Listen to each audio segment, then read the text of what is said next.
Well, hello there, this is Shiva. I'm going to continue to take a look at Pinball Panic. It's actually called Roxy Racoons Pinball Panic, but I think Pinball Panic would be a little bit better. It's a very, very strange name. It's not exactly very sellable on Steam, to say the least, but that's what the developer decided to call it, so we'll just leave it at that. So what are we looking at here? Well, I was going to just show you some of the stuff that you could do with the builder, but I think maybe it's more important that I talk about the first video and my first impressions. After going through the settings and then having a quick game and having a very good look at the physics and then just briefly showing the builder. So anyway, overall, I really like what I was seeing. It's an incredibly slick package, to say the least. There's lots of really cool stuff to explore in here. But after my first impressions, if I have to give it a rating, and I guess it would be out of 5 stars, I would give it about a 3.5. And there's two things. There's a few things here that are really blocking this from being like a 5-star rating. The first, of course, is the physics. I rewatched the video and the physics were shaky, to say the least, but the worst offender was definitely the flippers, which is the worst thing you can have poor physics on. In fact, I rate the physics for the flippers to be less than the original Future Pinball physics. So yeah, that definitely is going to need a lot of work.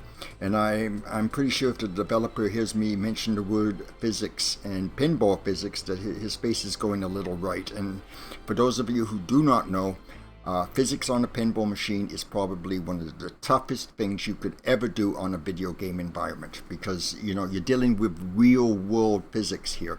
Earth, the earth mass, spin, the rotation, gravity effects, all sorts of stuff.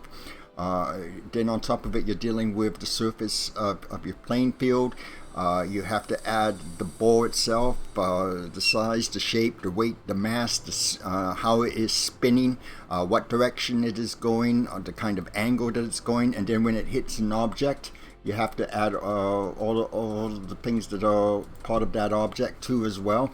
Like the surface, how hard it is, or if it has a bit of bounce, like say from a peg. Also, and then on top of that, if it's like a powered thing, like a slingshot, then you have to add all of that in there too as well. And then it has to work out how the ball will react once those objects hit. Flippers are even tougher to do, believe it or not. So yeah, the flippers are going to be real fun. It could take a while to get the physics of a flipper correct. I've had 22 years of experience with visual pinball and future pinball. I've actually been making pinball machines since the pinball constructions kit came out, or set came out, and so that's been over 40 years. But I have done a lot with physics. About 5 years ago, we were given the ability to be able to adjust our own physics in future pinball, and to be honest, we've been doing it ever since, and we're still not happy with it. And you can say the same with visual pinball. They've had that for about 10 years. There are a lot of people in both communities, though, that have a lot of experience with adjusting pinball physics.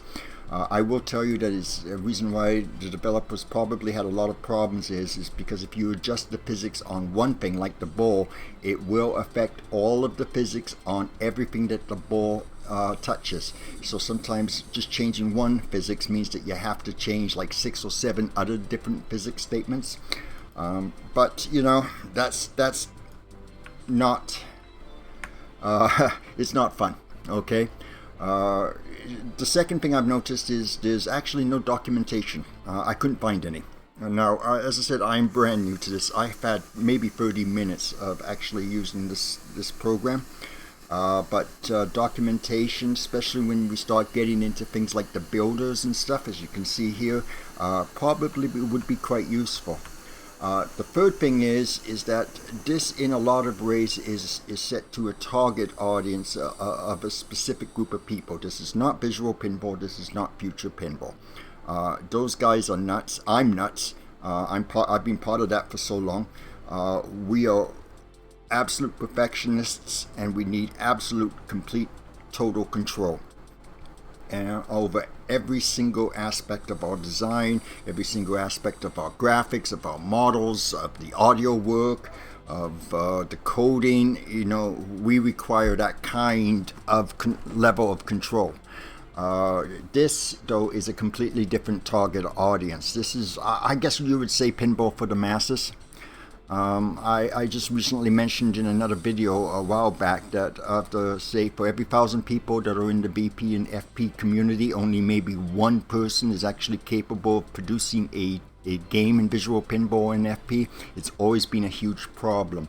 This, on the other hand, seems to be a very, very modern and very slick version of the pinball construction set, or a Virtua Pinball, if you have a Genesis, if you've ever seen that particular program. And I actually don't think that that's a bad thing. If you are from Visual Pinball and FP, though, you're going to find that there are some limitations to what you can do. You are not able to have the total control that you had before. And some of the stuff is a little, well, basic still. Let's look at flippers here, for instance. What should we use here? Are there slings here? Oh, there's slings in here. Which one looks standard? This one right here. This is the one I would probably use. I don't know. How about this one? Yeah, this one seems to be a little bit better. That way you can put your own sides on it. But yeah, as you see, that's pretty much it. Now, if you wanted to do a game like Centaur, which just got announced by Haggis as the next game that they're going to be releasing, by the way. Centaur has, or if you've ever seen my Jungle Go, it's pretty much the same thing. We have a little peg here, and there's a gate here, and so the ball would come down the drain and bounce over. You can't really do that with all of these presets, and that is kind of a limitation to a lot of people, especially to people like me. But you know what? This program was not built for people like me. This was built for, well, all of the other people on this planet, I guess. So it's cool. The other thing is, I don't know what the hell is going on with this theme. It seems to be very pinkish, and there's lots of funny animals. I don't know. Hopefully we will be given the ability to change the graphics a little bit down the road. I hope so. So anyway, those are the three main things that I have noticed with this particular game. Let's have a look at the save file. Let's actually just see if we can play this. Hey, we can. Cool. I remember that the C key, I believe, is only. Oh nope, there we go. A lot of the viewing controls on this game are actually the same, aren't they? Let's just see. Whoa. Okay, hang on. Oh, good. I can test that. One of the things I've noticed with the physics is that it's yeah, you can see the flippers. It's more well, like they don't shoot too bad, but if the flippers hang on, let's see if I can. Well, I've lost my cursor though. That's unfortunate. Yeah, I think I'll just exit out of that now. And now, hopefully, I can remember how to exit out of this. End one. There we go. Alright, that's too many clicks. Sorry, developer, that was way too many clicks to be testing a game that you're building. Okay, so the physics. You notice down here, the physics are actually sort of correct. They're going off in that direction, but on the video, when I lifted up my flipper and cradled the ball, and then I shot it right about here, it sort of went that way too as well, and it should really be a lot more vertical. I think what I've been thinking about it just a little bit, and I'm just thinking that maybe the best thing for the developer to do, and to save him from having to spend tens if not hundreds of hours pulling out his hair trying to get the physics perfect for this, is maybe just to open up the physics file. This is using Unity. Have a custom, you see in Future Pinball we have an XML file, and that lists all of the physics, and we can change them and modify them and play around with them and see what kind of combinations that we can get to get our games to play a lot better. and maybe a similar idea would be great for this particular program. That way, I'm sure there are some people in the visual pinball and future pinball community that will come across this program, and I'm pretty sure there's going to be at least one or two of them that have a lot of experience with the physics. So, you know, it's a nice thing about the BP and FP, you can leverage a lot of experience from the community there, especially with the old timers like me. I've seen it all for 22 years. So yeah, we all have a lot of experience with that, and especially with FP now, as we're still struggling to try and get the physics right on with future pinball. But yeah, we've been learning a lot of tricks and all sorts of other things too as well to get our future pinball to play properly. I should mention though that those are the three real main things here. If the physics get changed, I'm pretty sure there's going to be documentation down the road. As the developer of the FPX engine, which is something that's kind of similar to this, I can tell you that having to write that documentation is just an absolute pain in the ass. So you know, I can see that.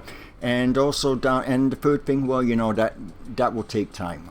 We need to really learn this program to be able to properly, if there's something that we want to see, we need to learn this program first and see what exactly this program can do. And you know, so hang on, is there a plunger? I don't like that plunger. Let's just cycle through them while I'm talking. Yeah, but as you can see, oh, well, you know, everything is preset, okay? And that's okay. But, you know, for 90% of the 90% of the entire population of this planet, that's going to actually look pretty damn cool, isn't it? What the hell is that? And where is it? Hey, I've got a helicopter. Is that a fire truck? Oh, it's right there. Wow, okay. Can we actually select and move? No. Oh boy, that will be a problem. We should be able to... Oh, we can do it there, but we can't move the presets for the flippers. Okay. These are guide rails. The other thing I've noticed, for some strange reason, all of the names are really, really weird on this thing. Blockers. They're not blockers. They're called, well, they're pegs. Stand-up pegs. Rubber posts. Borders apparently are in fact the preset shapes, plastics and stuff. Boards. Okay, that's fine. Edges. Yeah, well, they're edges. They're actually called metal strips. Race rays are actually ramps. That's kind of strange. Oh, we've got entrances. We've got pre-mades. Oh, nice. Oh, well, I guess I am going over this after all. Plungers. As you can see, my flippers. What the hell is that? I don't know. Whoa, look at that. And visuals. Yeah. So as you can see, it's not a heck of a lot going on here. But as time goes on, we will... Oh yeah, and the mechanics here. And there's some of the more important things. Stand-up targets. I'm not too sure what that is. Is that a light? No, it's a drop kick. It's a saucer. It's a kicker. Oh, we've got a little trigger. Yeah, okay. Hey. Oh, nice size on this one. Yeah, there's a little spinner there. What's this guy? Oh, this is a target. Usually they have a little stem underneath, so they're actually up higher, but you know, that's okay. Oh, and let's just put this thing on with the funny graphic on it. Okay. Oh, and two different types of things. Oh, let's have a look here. What is that? That kind of looks more like a sex toy, doesn't it? What is that? Anyway, never mind. Sorry, I didn't mean to say that. Okay, sorry. Actually, not sorry. And there's some bumpers, and then here's another one, and that looks to be the more old school type bumper. Yeah, so that's what you're looking at in terms of construction. More than enough for a lot of people, isn't it?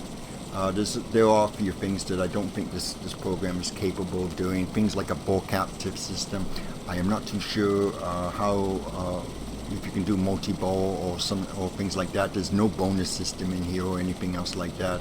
So one of the things I noticed is that this program was announced and released in this product about maybe a month and a half ago.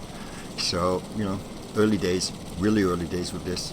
I have to be, that 3.5 stars is actually, I'm a very impressed 3.5 stars worth. Okay, if they fix the physics, the documentation, maybe start adding a few more things to the creator, then I can't see why this couldn't be a 5-star product. We're talking about things like Pin Builder, and we all were thinking about how the potential is on things like that. But to be honest, I'm less enthusiastic about it from the things that I've been seeing. So this one does seem to be a lot simpler to use. I don't think there's any kind of logic code that is actually needed, so it's going to be very, very basic for the time being. But it's got some pretty good potential, I think, especially if it continues to make it as easy and as slick as the way that it is. I can see quite a few people, once they find out about it, actually using it. I will have to say, though, that calling it Roxy Racoons Pinball Panic is not great for this, because it's not really even searchable on Steam. It never really I didn't even I knew that there was this pinball program, but it really kind of needs a pretty serious name change here to get more people to use it. But other than that, I'm pretty kind of impressed so far with what I've seen. What I'll do is I've already showed you very quickly the construction portion of it. And to be honest, that's pretty much it for what you can build with this at the moment. So I don't really need to go too much more in depth. As far as I'm concerned, it's good enough for a lot of people. Let's be honest. And you can adjust it with the wheel too as well. That is very nice. So you can get a real nice overhang there. So let's go all the way up. Yeah, I really don't know why it's all pink and funny animals. Okay, but that's fine. Maybe, as I said before, one of the things I would really like to see is the ability to change some of the images in here and load in our own images. That would be kind of cool. But in the meanwhile, I think the physics need to be fixed first before anything else. If you can get the physics better on this thing, especially the flippers, then my first impressions would be quite a bit higher, because everything else is just absolutely fantastic. I only noticed a couple of very, very small bugs. I've already pointed them out in the first video. It's an incredibly slick production. It looks like the guy really loves what he is doing, and that's the most important thing. So I would still, if you just if you just want to make your own pinball games and have a lot of fun, well, you know what, this program's just about perfect for that. And you know what, it's free. You can buy the DLCs from the developer, and if you like the program enough, I would actually recommend that you do that. Because I'm pretty sure that he uses that to keep going and expanding this program. And when you look at, say, programs like Pin Builder, which is like $30, and to be honest, is not actually worth $30. In fact, I think it should be a free program with the state that it's in right now. But considering that this is free and is already seems to be far more advanced and seems to have very, very few bugs in it. Give this one a shot. I mean, it is free. Watch this program grow. Join the community if you want, and add your voice to that, and to help the developers shape this product to be even better. This is exactly the kind of product that people were talking about in FP and VP, something that is just easy to use. You don't need to know scripting, you don't need to know models or audio work or graphics work or anything else like that. This is just basically drop some stuff in, see what you come up with, and play. And that's exactly something that we've been missing. A lot of other programs that I've seen with pinball, they're just too complicated for most people to use. And this one is not complicated, and yet some of the capabilities, some of the effects in here and everything else, it's just really, really cool. I also thought I maybe better tell you about this. As you can see, I've turned off some things. Temporal anti-aliasing and fog. HDR is turned off. I don't have an HDR monitor. I got VSync off. The reason for this is because I'm actually recording this video. It's taking a bit of the frames per second, probably between 6 and 7 frames per second off of the game. And so when I do show the frames per second, I believe there is in fact a counter for that. Where is it? I know it was on here somewhere. Yeah, limit frames per second. I'm going to actually just switch that off. But we have floating text and all of this stuff. I really like the ability to have different measurements. Wow, that's what I'm talking about with this, right? Oh, let's do Nala or whatever for the next time. But as you can see, we have a whole bunch of different settings and stuff like that. I turned off a few of them. These would be the ones that are the problem settings, especially if you're trying to record videos while playing the game. So that's the reason why. I have a 2070 Super and I have an i7 iCore and 16 gigs of memory. And I believe my video memory is, I can't remember if it's 6 or 8, which should be more than enough for a program like this. But other programs, it can be really bad in terms of stuttering and stuff. So if you look at my settings, there you go. That might help you considerably more. If you have a NVIDIA card, do a quick search to turn off some of the NVIDIA settings that they automatically put in. Hang on, I wonder if I can actually do that from here. I'm not actually. Yeah, the control panel.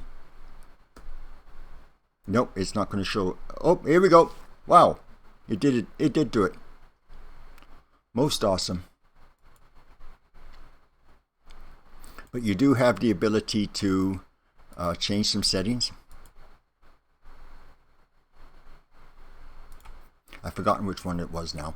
But you can actually turn off all of these NVIDIA settings in here. For instance, AO is turned on in NVIDIA control panel. Now I have mine completely switched off, but there's all sorts of things like it said. Oh, there we go.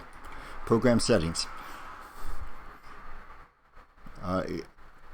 Point towards, I'm not going to do this because of security, but as you can see, a lot of things are off. Like I have that off, I have ambient occlusion off, everything is completely off or application controlled with me. So if you have NVIDIA and you're having problems with the game skipping, this could be a pretty big culprit. So what you would do is you just go into your program settings and you would just find where the program is. In this case, it would be in your Steam folders, Steam apps, common, and you just point to the program and then set the settings and basically tell your control panel you don't want to use any of NVIDIA's settings. And I think you'll find that your frames per second might be a little bit better. Anyway, I'm starting to fumble. It is actually really, really hot outside, so it's a case of roasted Shiva today. But in the meanwhile, the next game, I think I'm going to play one of the a second game with the next video, and then on the fourth video I'm going to start messing around with some of the settings, and also maybe see if I can come up with something, just build a very, very quick game. But in the meanwhile, I hope you've had a great day. Yes, I'm sure. Let's put me in here. Let's go back to the pin. Let's just show you some of this. Roxy assist. Wow, that's so cool. Well, I think I'll be doing training tracks. Yeah. Okay. But in the meanwhile, I hope you've had a great day. Sorry, I'm just a little scatterbrained right now. As I said before, it's real damn hot out there. So I'm sure you all forgive me. And in the meanwhile, happy pinball. Bye bye now.